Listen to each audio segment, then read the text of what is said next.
Welcome to Mine Explorers, episode 18. Here already. Back to me and you. We had Gunther last week, Chris Gunther, and we covered everything from Fukushima to shark attacks. And this week we just got Pepper. We got Pepper. She's here. She actually showed up last week too with Gunther. Well, she should. She is our Pepper girl. She's dope. She's full of brisket today. So you may notice I've got stains on my shirt. And I was going to change, but you know what? It reminded me that I made brisket today and fed the office brisket. It only took 18 hours?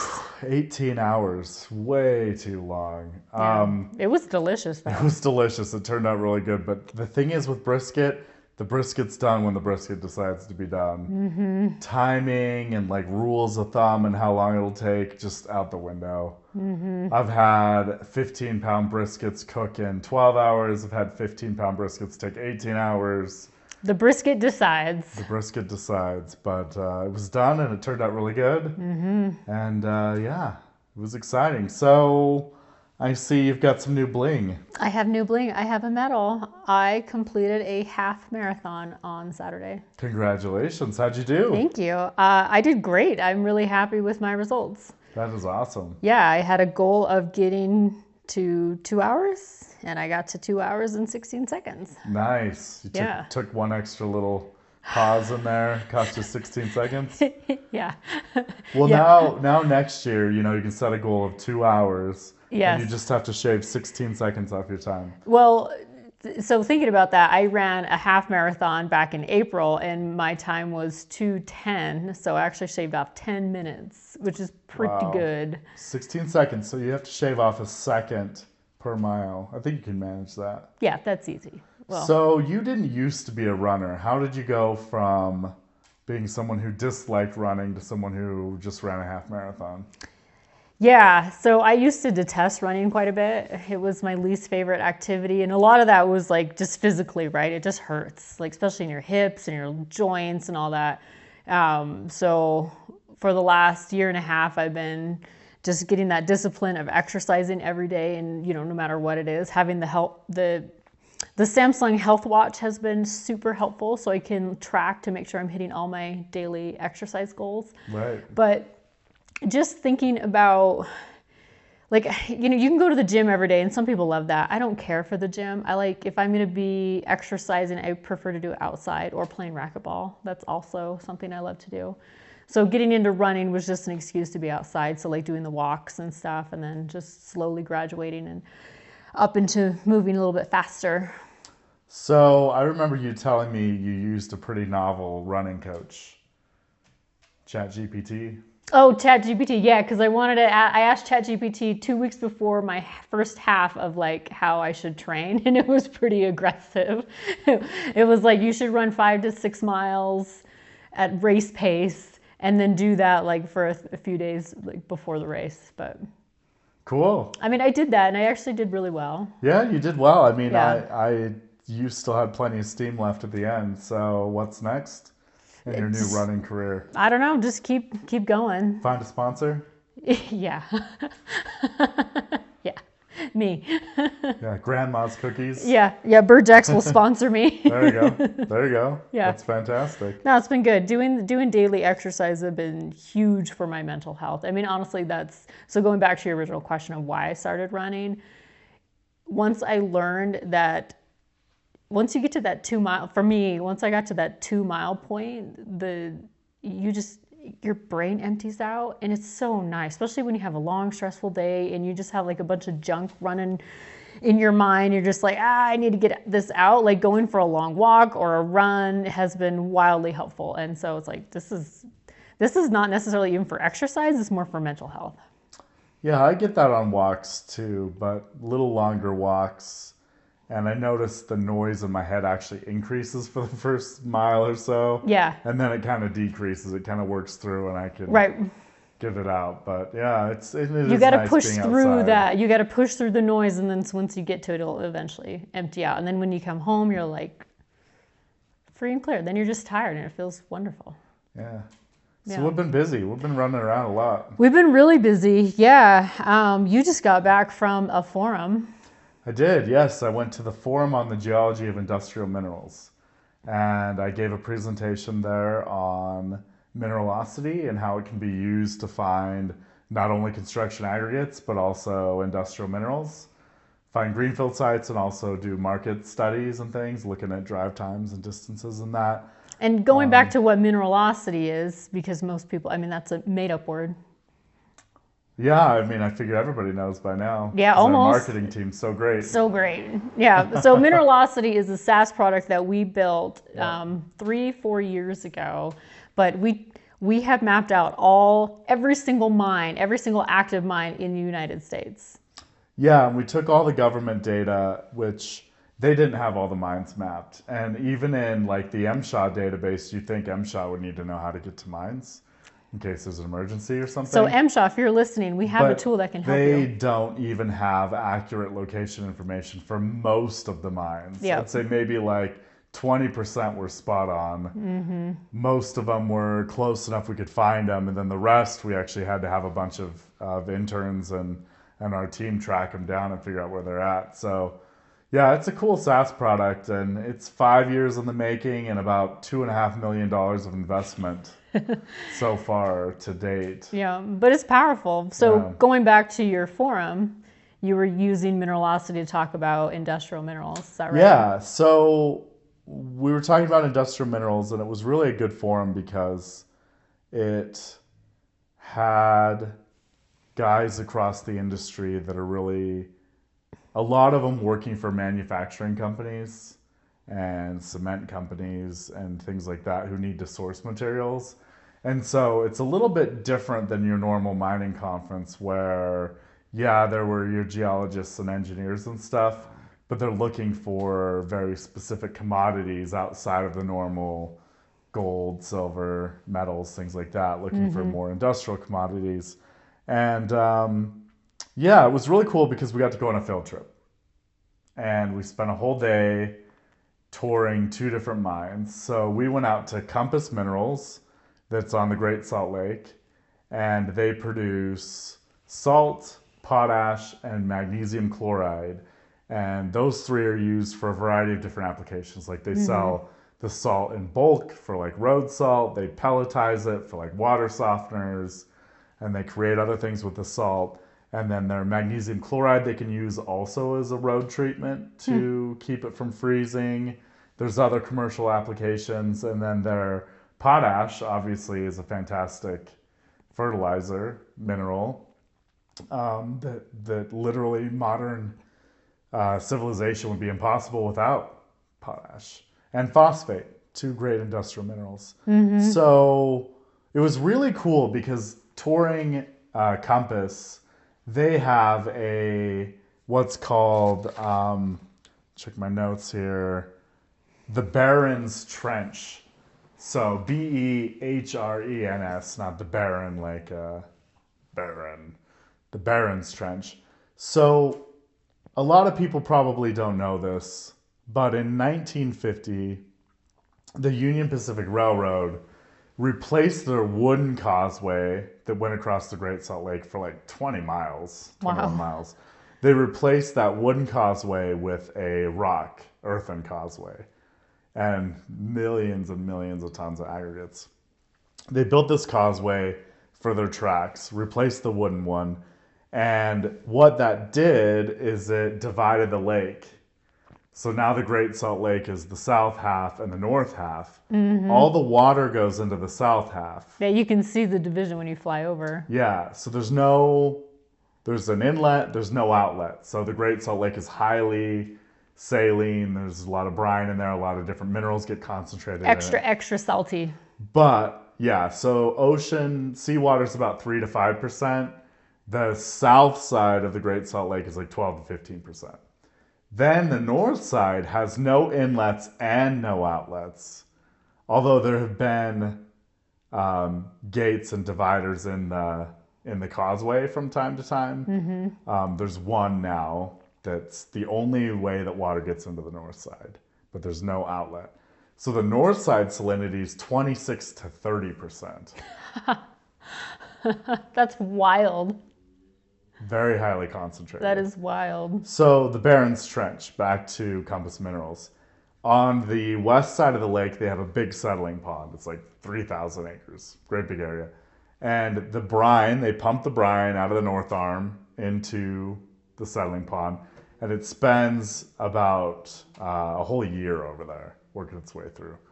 Then this guy Behrens came up with this ingenious solution.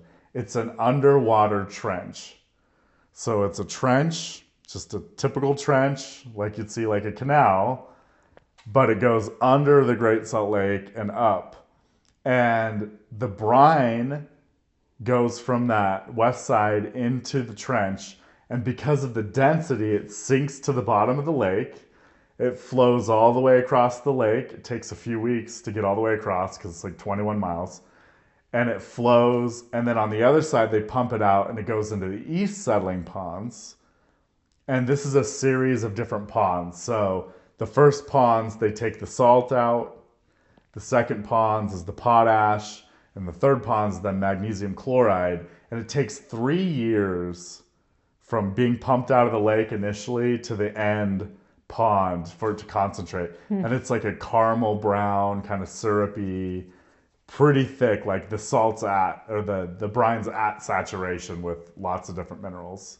Because they take the salt out, and then that allows it to saturate with the potash, and they take the potash out, and then basically you're left with the magnesium chloride and, you know, other stuff. So when the brine's done going through the process, they pump it back out, and it starts over again. That's amazing.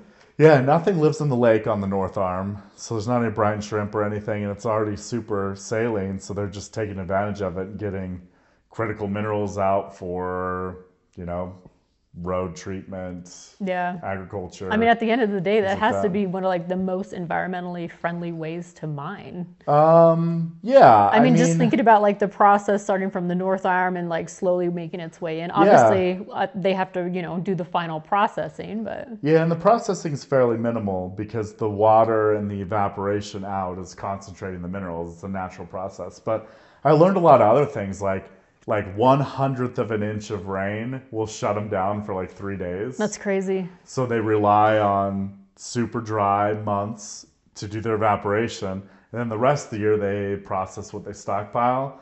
And I learned that the water is in constant circulation through that whole circuit. So they don't ever just let it sit and completely evaporate out. They move it around. It's always moving. And it's all manual. Really? Guys out there with pumps, and they control the pumps and the gates, and they move it all around, and that's the way they've always done it. Huh. So they did it by GPS for a while, and then they switched back to manual. They didn't find that much of an advantage in it. GPS how? To control the water levels and Oh, the flows okay. and stuff. Okay. Yeah, so they're actually controlling it that way. Huh. But they've changed it back to manual. But the brine is highly corrosive, super salty, magnesium chloride, but it also collects on everything. So all their pipes and tubes and everything fill up with deposits, and so they have to flush their pumps once a day with fresh water. It's pretty interesting, but that was really cool. And then we went on one other field trip that I will talk about in just a minute, but I wanted to quiz you about the new buzzword in industrial minerals. It's so funny because we heard this word for the first time in St. Louis back in end of March. And now it's like we're hearing it once a week from like outside sources, like not even internally. So it's I had heard it before that sporadically. But the now first time this year I heard it, and then it's like just gathered, consistently, and yeah. it's like more and more. So the new buzzword is pozzolan. Pozzolan. Pozzolan is like rare earths. Mm-hmm.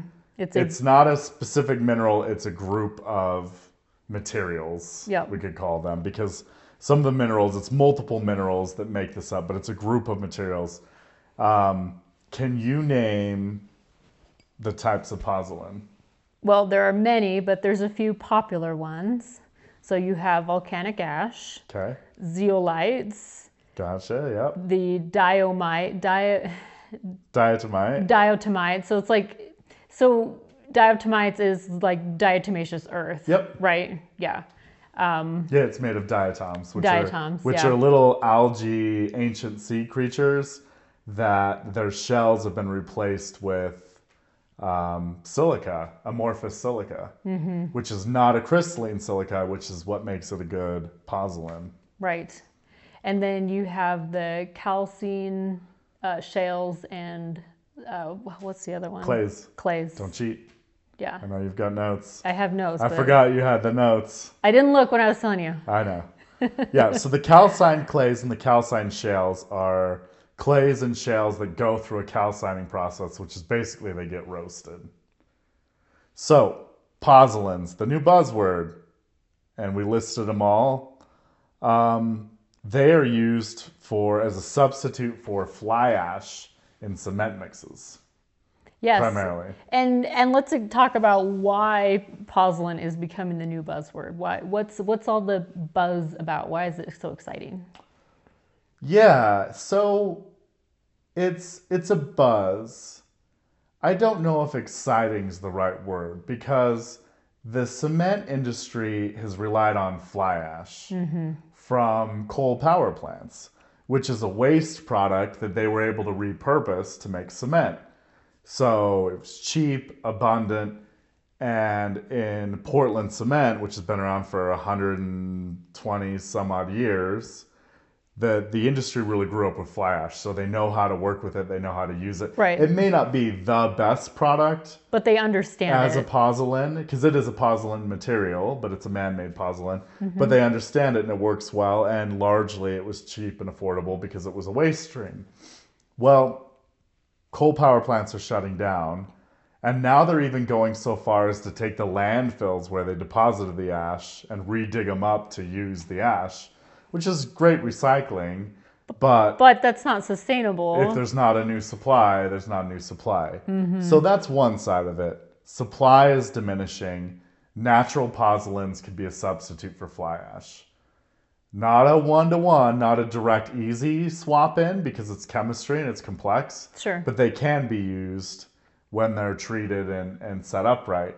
The other side of it is pozzolan blends of cement have a CO2 savings.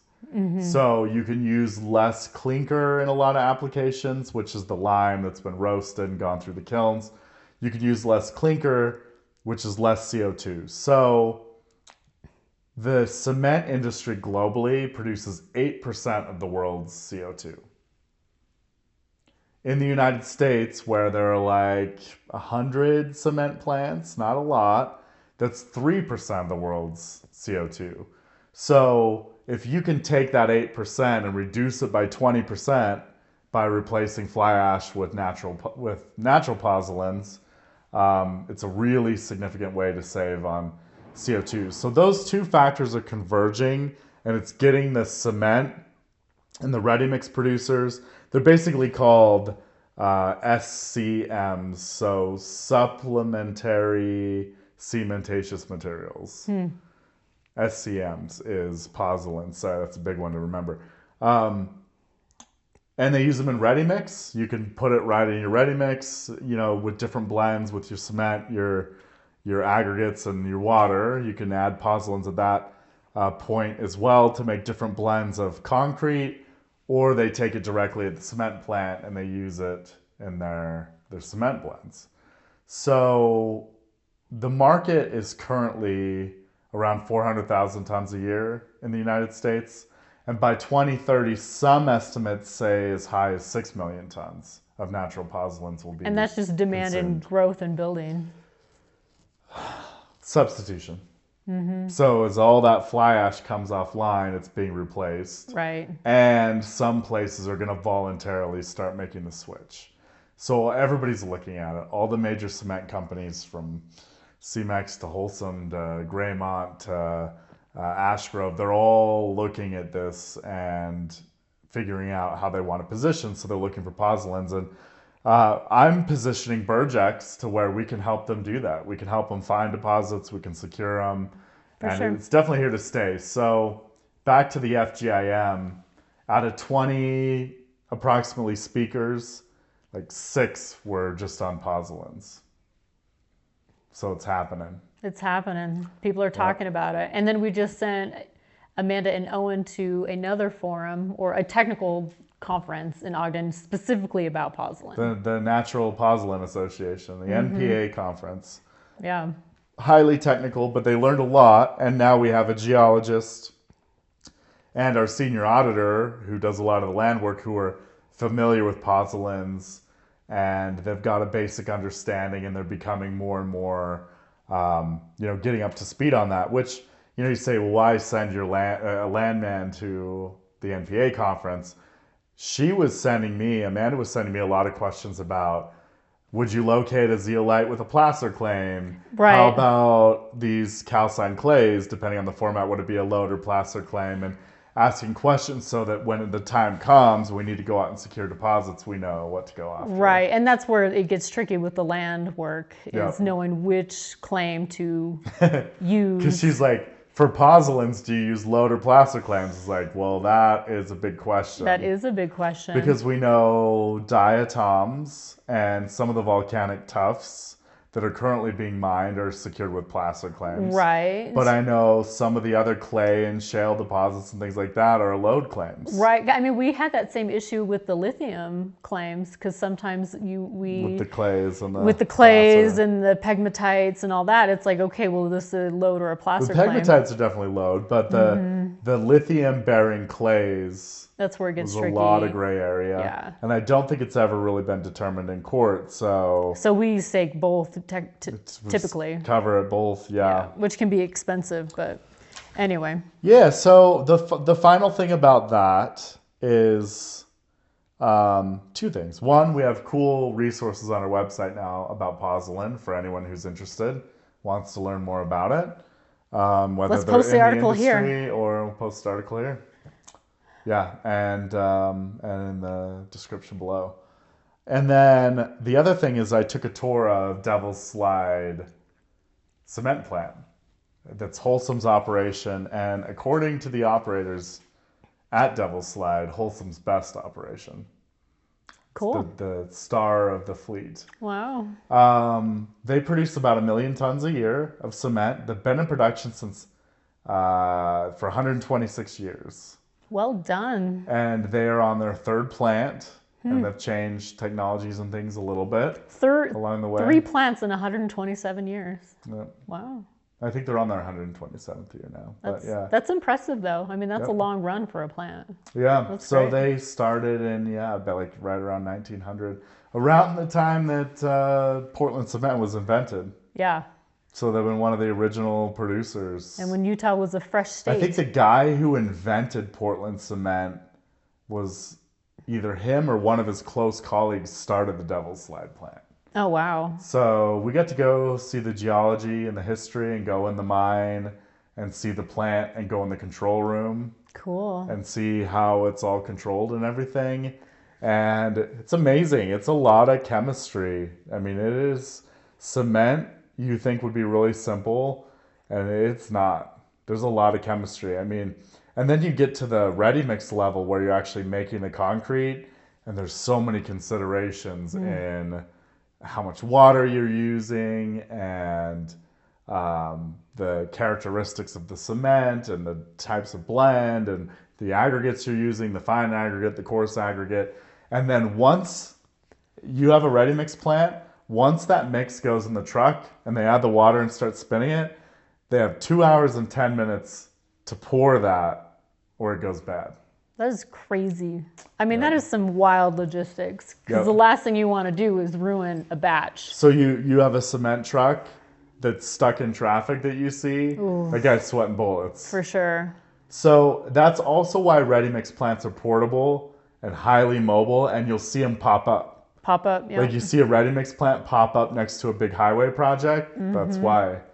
So if you're going 100 miles out into the desert and there's not a ready mix plant on the way, they're going to build them as they go. Absolutely. And I mean, you have to. When they're done. Yeah. Yep. So yeah, pozzolan's cool. Industrial minerals are great. And we've been busy. Yeah, I mean, it's turning out to be a very exciting year. Yeah. Yeah, it's wonderful. Yeah, it's wonderful. And with these pozzolans, I think we're going to do prospecting and project generation. and we're going to do exploration and some drilling and testing and things, and then perhaps permitting, consulting, things like that. So all the stuff that we do every day. Yep. Just do more of it. But we're positioning ourselves really early to be able to really take advantage of it as our clients need us to do more in that space. So yeah, for sure. I mean, and the best thing we're doing is we're educating ourselves on the deposit and on the materials that are needed, so we can help guide us and our clients through along the way. I have a spreadsheet with 80 prospects of natural pozzolans in the West that warrant going out and taking a look at. Wow. And whatever clients come to us first to look in different areas, we'll talk. Cool. And we can go start looking project generation. So yeah, I mean, and I did that all up front. You know, I learned from the past. Frac sand came, big boom, everybody looking. We went out, we did our best. That was like one of our first experiences with industrials. And really becoming experts in a specific commodity. Like we learned how to run the lab, do the testing, do the sampling, identify good material. Just looking at the sand in the field and being like, this probably will and fly. knowing, like, I had the API specs memorized. Yeah. So I could look at the lab results and this is good, bad. We had the Rotap machine, so we could do our own sieve analysis at home. And a field set, so we could do sieve analysis in the field. Yep. We had the blenders and everything, so we could do mock processing, attrition scrubbing, all that stuff. But I see this Pozzolan thing as being similar to that, not the same scale. Like 6 million tons is kind of the high end estimate. Sure. Frac sand went from 50 million tons to 200 million tons. Yeah. So very quick boom. But, in terms of scale, I think it's still pretty interesting and being positioned early. I mean, we did the same thing with lithium. Lithium came up and we're like, hey, where's lithium? What are the characteristics? How can we help our clients understand this better? Especially if they're not from the United States, they're not familiar with the geology, the political landscape, the regulatory environment. I mean, you say that about any commodity. The claims, land status. We learn new things about claims every day. Every time we do claim work, it's always something new. Remember when we tried to drill for silica sand with the backpack drill? I do remember that. That was when we realized that drilling maybe isn't for us. Yeah. We had a good mindset of like, all right, we have a client, they want us to do something. They actually provided us with the backpack drill. They're like, hey, we have this backpack drill. You should use it out in the field. We've actually had 2 clients send us backpack drills now. Yeah. And they work, but we're not drillers. And being a driller and knowing how to get the right mix and the right water pressure and the right, how you approach it and everything, it's an art. It's an art, absolutely. I mean, it takes a lot of grit too. Yeah. I remember when we first tried using it, we didn't know how critical water is. So green. To the process. We were so green. So I actually ended up accidentally basically cementing the drill rods into the sandstone unit to where no matter the pressure, we couldn't get them out. 20-ton jack and just cranking on I'll post a picture here. 20-ton jack and just cranking on the A-frame, and we built the whole setup to recover it, and it sheared all the connections and everything before it pulled the bit out. Some future archaeologists are going to find that very intriguing. It's totally buried, yeah. Yep. Yeah. Backpack drill, funny times. Leave the drilling to the professionals. That's what I say. Yeah. Yeah. Yeah. We tried it. Been there, tried that, but I can't say it was all failure because no, it was definitely not all failure. That particular one, that was our very first drilling experience, and it was horrible. And then we tried again and again. I think we tried like 3 times there. But when every time we got stuck. But when we drilled the phosphate, that actually worked out pretty well. Yeah. So Karis Resources, Diamond Creek Mine, we drilled and basically proved all that out with Tom Clark with a backpack drill. Yeah, I mean, we were getting some nice core, about this big. Some of them wasn't longer, yeah. Yeah. Yeah, nice core, and we drilled to 30 feet. Not bad for a 2-stroke motor. Yeah. Just a little weed whacker, really. But it works. It was cute. More pictures. Little Shaw backpack drill. Yeah. Yeah. Yeah, I get some really cool pictures. And yeah, the funny thing is with that, like people ask, have you ever done any drilling or been on a rig? And it's like, yeah, I was the rig. Like with that thing, you're the you're the rig. And then you hold it, but just shaking. And the flaw with it, and I'm sure there's a workaround and way to get around it, but if it was really, I really had to bear down on it and I'd lean on it, my face would be right where the exhaust was coming out. So I'd literally just be breathing in. Yeah, you had a mask on, but it's not doing anything at that point. Carbon monoxide's not. Yeah. A mask doesn't do anything. No. You have to have a full respirator and canned air. Yeah. I mean, the particles are teeny tiny. It's a gas. Yeah. So, yeah. Lessons learned. Fun times. Lessons learned. Now we've upgraded. Now we hire drillers because they know what they're doing. They do. And they have the equipment. You have the right equipment for the right job. Yeah, and some of those track-mounted rigs are so freaking cool. We're drilling a sand and gravel deposit. We get a track-mounted sonic rig in. Boom. Gets it done. You know, we're coring. We have all sorts of different options. RC. Whereas if we had our own rig we were trying to operate, we'd be stuck to like certain types of things. And we'd end up trying to make it work for things that just wouldn't work for. That's not our wheelhouse. And the guys, the roughnecks that run those things are different breed. Mm-hmm. Well, you have to be. I mean, you got to have a lot of grit. Yep, a lot of grit and managing them and being a good foreman. But yeah, I mean, we've got some good drilling partners.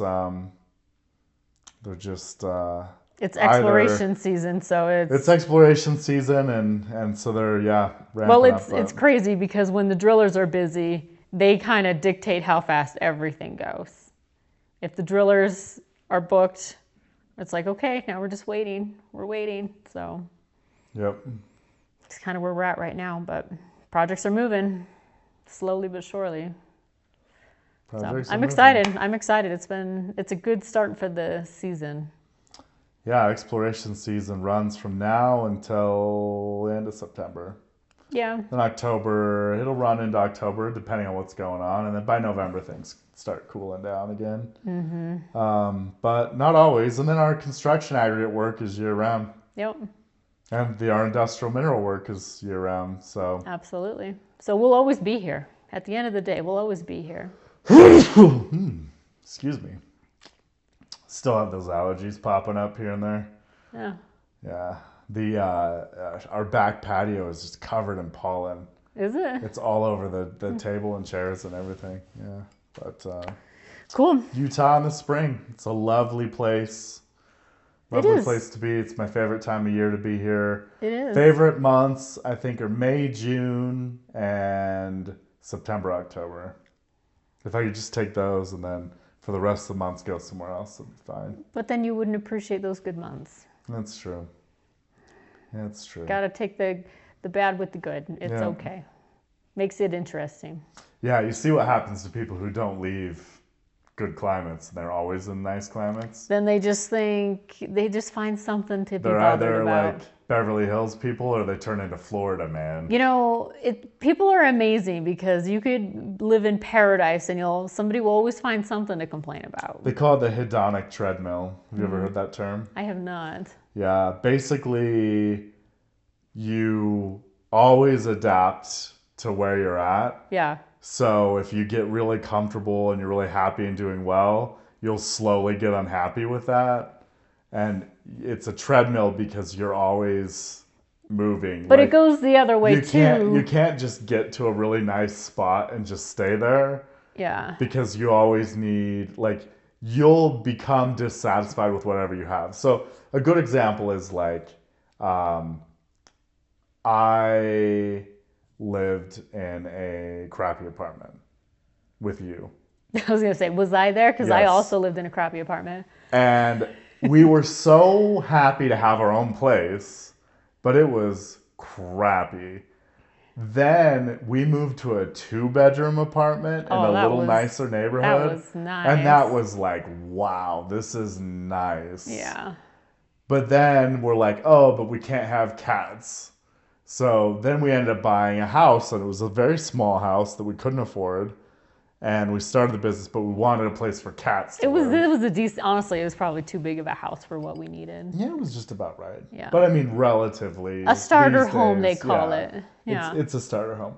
And so we got a place so we could have cats, and we were pretty comfortable there. And then there was like commodities crashed, and business was rough, and things were slow. So then I moved back to another crappy apartment and started over.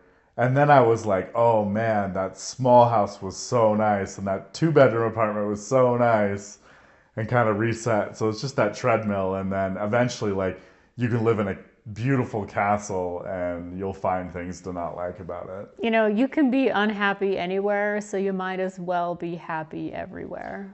I read a thing the other day that, or it was a reel, that somebody recommended the rule of 7, always being at a 7. Oh, I saw that. That was great. So don't ever be at a 10. Because if you're at a 10, you'll just... If you're at a 10 and life's amazing and everything's perfect, it's only then downhill. Only downhill from there. And you don't want to be at like a 1 or 2 or 3 or 4 because that sucks. Well, because that's debilitating, right? Like you live in like that super depression, you can't do anything.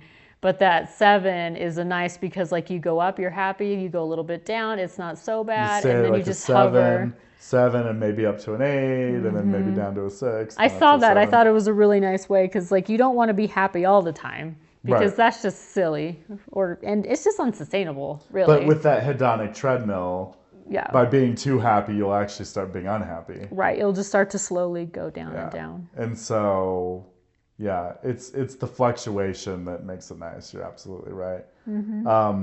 That's one of the interesting things I've found about drinking and not drinking. Okay. Is I find that when I drink and it's like maybe like once a week or once every other week or something, there's like ups and I'm like, oh, this is so fun, I'm having such a great time, and then the next day and a couple days after, oh, I feel so crappy, this sucks. And then like not drink for like a week or two and I'm like, oh, I feel pretty good, I'm like pretty level, and then like, oh, I'm gonna have a great time, and then oh, I crash.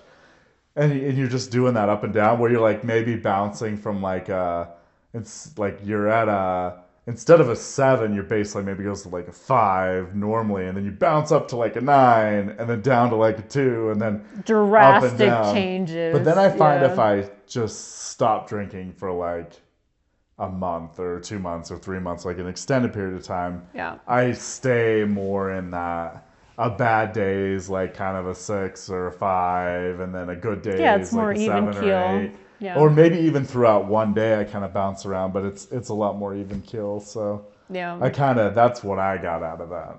Yeah. Take care of yourself. Yeah. Always. Yeah. I mean, it's always good to keep tabs on your mental health, right? Well, and taking care of yourself's hard too, because it's a balance, right? You're always juggling. Yeah, of course. Like personal health is easier to prioritize when you don't have a lot of other things going on, but it's something you never want to completely drop.